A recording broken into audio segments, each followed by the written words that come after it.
Ration কাৰ্ডত নাম অন্তৰ্ভুক্ত কৰিব বিচাৰিছে নেকি আপুনি?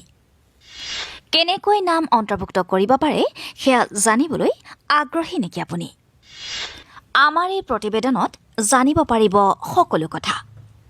বিদেশত থাকিও ৰেচন কাৰ্ডত নাম অন্তৰ্ভুক্ত কৰিব পাৰিব আপুনি।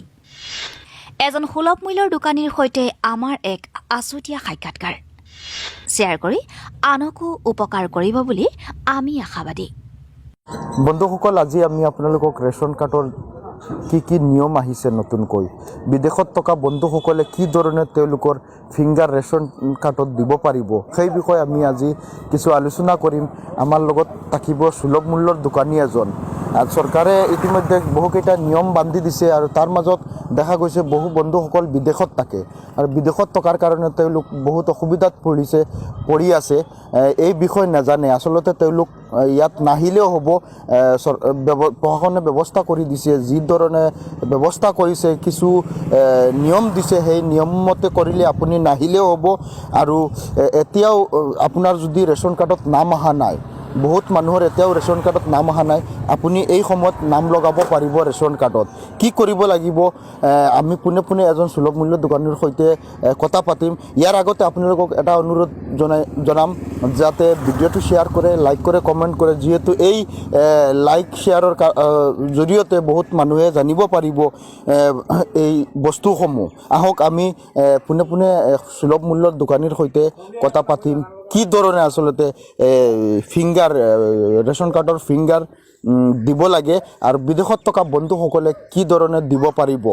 তো আৰু যিসকল মানুহৰ নাম অহা নাই এতিয়ালৈকে ৰেচন কাৰ্ডত, কি ধৰণে লগাব পাৰিব নাম, এই বিষয়ে আলোচনা কৰিম সুলভ মূল্যৰ দোকানীৰ সৈতে। আহক প্ৰথমে আপোনালোকে ভিডিঅ'টো শ্বেয়াৰ কৰিব আৰু আহক আমি জানো এই সুলভ মূল্যৰ পোনে পোনে আমি এজন সুলভ মূল্যৰ দোকানীৰ সৈতে, তেওঁ দায়িত্বত আছে আচলতে, তেওঁৰ দেউতাকৰ নামত দোকানখন আৰু তেওঁ দায়িত্বত আছে, দেউতা বয়সস্থ হোৱাৰ কাৰণে তেওঁ কাম কাজ চলায়। আমাক আপুনি পোনে পোনে জনাব যে বিদেশত যিবোৰ মানুহ থাকে, যিহেতু বৰ্তমান অৱস্থাত তেওঁলোকে দেশত নাই, তেওঁলোকে কি ধৰণে এই ফিংগাৰটো কৰিব লাগিব? তেখেতৰ কাৰণে এটা দিছে আৰু তেখেতৰ আধাৰ কাৰ্ড আৰু য'ত কৰ্মৰত আছে, সি মুম্বাইত আছে, কিবা এটা আউট অফ আছামত আছে, তাৰ কাৰণে সিহঁতক এটা দিছে। সিহঁতে আধাৰ কাৰ্ডৰ লগত কিবা এটা ডকুমেণ্টছ তাত কৰ্মৰত আছে বুলি, কিবা এটা কোম্পানী হওক, হোটেলক কিবা এটাতো মেনেজমেণ্টত আছে সিহঁত থাকিলে, সিহঁতৰ HR বা এইটো কোনো কোম্পানী বা কোনো মেনেজাৰৰ কোনো এটা ডকুমেণ্টছ ষ্টাম্প হৈ প্ৰমাণপত্ৰ তাত কৰ্মৰত আছে বুলি এটা প্ৰমাণপত্ৰ দিলেই হ'ল। তাত সুলভ মূল্যৰ দোকানীৰ ওচৰত জমা দিলে, তাৰ আধাৰ কাৰ্ডৰ লগত জমা দিলে হ'ল, সিহঁতে গৈ পেলাই অফিচত কৰিব। যিসকল বন্ধু বিদেশত আছে তেওঁলোকৰ বাবে নিশ্চিন্ত থাকিব লাগিব।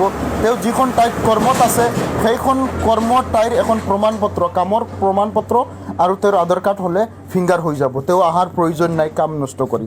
ছেকেণ্ড কথা লৈ আহোঁ আমি, যিবোৰ মানুহৰ এতিয়ালৈকে নাম অহা নাই, এতিয়া প্ৰশাসনে এটা ব্যৱস্থা কৰিছে, সেই লোকৰ মানুহে নাম লগাব পাৰে, কি ধৰণে লগাব পাৰিব? সেইটোতো এটা এতিয়া নটিচ এটা আহিছে আমাৰ ওচৰতে, সেইটো 2011 চেঞ্চাৰ্ছত 2011 চেঞ্চাৰ্ছত নাম থাকিব লাগিব। নাম নাথাকিলে 11 চেঞ্চাৰ্ছত কিবা এটা দিছে, তাৰ লগত ডকুমেণ্টছখিনি লাগিব। আধাৰ কাৰ্ডটো কম্পালচাৰী হৈছে, এতিয়া 11 টকা নথিপত্ৰখিনি লাগিব। যদি আপোনাৰ নাম নাই ৰেচন কাৰ্ডত, তেতিয়াহ'লে আপোনাৰ নাম থাকিব লাগিব 2011 চেঞ্চাৰত। সেই চেঞ্চাৰত যদি আপোনাৰ নাম থাকে, তে নিশ্চিতভাৱে আপোনাৰ ৰেচন কাৰ্ডত নাম আহিব আৰু আপুনি চাউল পাব। আৰু এটা কথা আপোনাৰ পৰা পোনে পোনে আমি জানিম, যিহেতু আপোনাৰ সময় নষ্ট নকৰিম, আপুনি কামতো আছে।